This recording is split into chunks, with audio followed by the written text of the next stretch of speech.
It's a celebration of Fort Wayne's natural resources, and for many, the chance to get out on one of the city's 3 winding rivers. Kicking off next week, the 2nd annual Riverfest. Here this morning to talk about the one-of-a-kind festival are its organizers, Irene Walters and Dan Wire. Thank you so much for being here. Our pleasure. Good morning. Now, last year really wasn't a quiet kickoff for Riverfest. We had about 10,000 people come out there.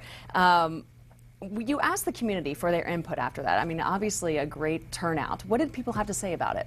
I think people loved the idea that we were celebrating our rivers, that this festival was different than any other because we focused on the rivers, and they wanted more of being on the rivers and learning about the rivers and just celebrating them and rediscovering them. And you mentioned different than any other festival. Fort Wayne does have a lot of festivals. So why was Riverfest created?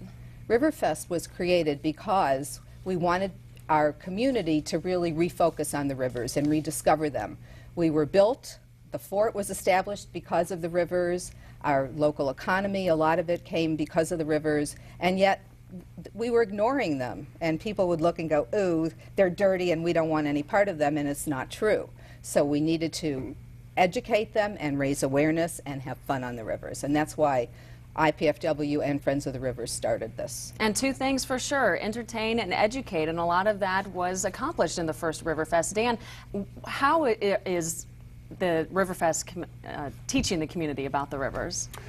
I think the first thing that we're able to do is to help the citizens get a better perception of what our waters are like. And the event that, one of the events last year was the pontoon rides, and the people coming off of that were just thrilled with thinking, I can be on the river, it's safe, this is fun, I would have had no idea that we could do this. And when you help people get a grasp on the reality of being on the rivers and the fun that can happen, then they'll tell their neighbors and they'll tell their neighbors. So the pontoon ride event is going to be expanded even further this year with the hopes of bringing more people on the water. But what is also new this year to Riverfest will be 4 education stations. What we found out is the citizens are hungry for information. What can I do? What can I do? What about the possibilities of development? Do we still flood? Whatever the questions may be. And there will be a follow-up then after Riverfest. 3 days later, on Tuesday and Wednesday at the Grand Wayne Center, there will be a river summit, and we certainly want the citizens to come down and participate. And in the true spirit of Riverfest, the River Summit Tuesday evening is a free event. We want people to come down, listen, and share their ideas. Sounds fantastic. Irene, can you remind everyone when Riverfest is and where? Yes, next Saturday, June 25th, events start at, it's really, if you think, 10 till 8.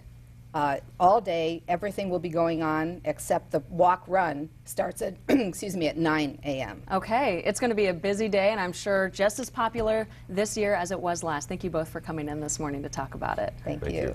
Well, of course, we will kick off our Riverfest coverage, and we'll experience next Saturday morning live on First News with reports all day long from the festival.